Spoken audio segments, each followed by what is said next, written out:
देखिए, सबसे पहले तो हमारे साथी बड़े भाई मगाराम जी को जन्मदिन की शुभकामनाएं।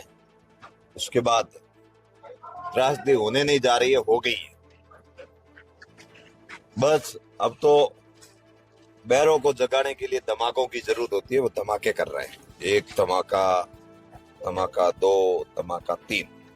हम ये लड़ाई और ये धमाके इसलिए कर रहे हैं ताकि हमारे पायों के ऊपर, हमारी जमीन के ऊपर, हमारे पर्यावरण के ऊपर, हमारे हिरणों के ऊपर, हमारे मोरों के ऊपर, हमारी गाय माता के ऊपर और हमारे दलित पीड़ित और वो वर्ग जिसने मेहनत से अपने मकान को बनाया, उनके मकान इस पानी की वजह से जर्जर हो गए, खत्म हो गए, ढह गए।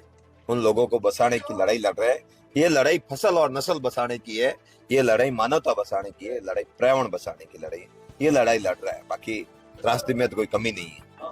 कल हनुमान बेनीवाल का जो दौरा है उसको लेकर किस प्रकार की बहुत तैयारियां चल रही है। मैं तो यहाँ घूम रहा हूँ, वहाँ के लोग ही तैयारियां कर रहे हैं। स्थानीय लोग जो पीड़ित है। जन आंदोलन कब बनता है?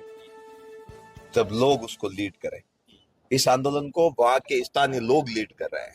जब थान सिंह को गिरफ्तार किया गया, पीछे आपने देखा मातृशक्ति, दलित, ब्राह्मण, राजपुरोहित, बिश्नोई, जाट, मुस्लिम सब लोग घरों से बाहर आ गए थे। तो ये साधारण आंदोलन नहीं है। ये राजस्थान का बहुत बड़ा आंदोलन है और इस लड़ाई को हम लोगों को लड़ने का सौभाग्य प्राप्त हुआ है और भगवान की दया से आप सबका आशीर्वाद रहा, सहयोग रहा।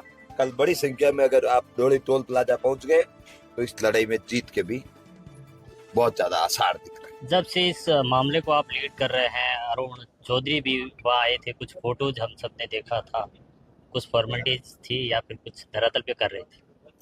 देखिए, मैंने जब मेरी गिरफ्तारी हुई उसके बाद मेरी रिहाई के बदले मैंने डॉक्यूमेंट मांगे थे कि मुझे ऐसे आप रिहा कर दो, कोई मतलब नहीं है, मुझे विथ प्रूफ बात चाहिए। तब कलेक्टर साहब की ओर से एक आदेश, जिसके ऊपर बकायदा कलेक्टर साहब के सिग्नेचर है, मैंने उस दिन रात को बताया था, जिसमें मुझे सभी लोगों की जो सत्ता में है, जो प्रशासनिक अधिकारी है, उनकी सभी बातें झूठी नजर आई।